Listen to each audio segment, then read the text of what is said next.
English we speak.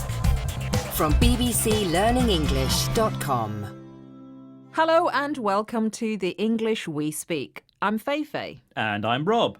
Feifei, feeling hungry? Rob, they smell amazing. Almost there. We're having a special treat today. Waffles. Rob is making waffles. Those lovely crispy little cakes with raised squares on the surface. Absolutely, my favourite. But what are we going to put on them? Oh, that's simple. Strawberries and syrup.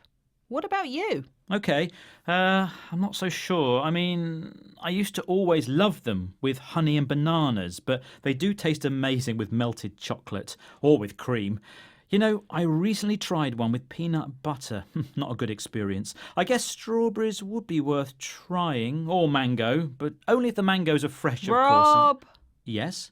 can you stop waffling on? Ah, very clever. Perfect time to use that phrase.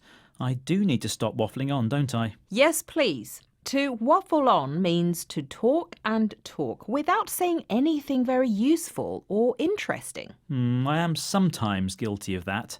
Let's hear a few more examples. I think I did really badly in the interview. I wasn't sure how to answer the questions, so I just waffled on. Meetings with Frank are frustrating. He always waffles on about unimportant things. Someone needs to have a word with him. I used to find her blog really interesting and inspiring, but these days she just waffles on about her pet tortoise. There we are, to waffle on. At least we don't waffle on in this programme, do we, Rob? Well, I must admit that sometimes people have said I do talk rather a lot, especially when it's about travel or languages, which reminds me I really should book my next holiday. I've been considering Croatia, though I Rob? don't...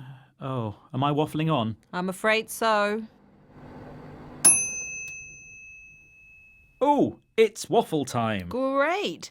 Hopefully these tasty waffles will keep you quiet for a while. Are you saying the waffles will stop me waffling on? Yep, now enough talk. Oh, these waffles are delicious. Not bad, eh? Bye. Boy. The English we speak. From the BBC.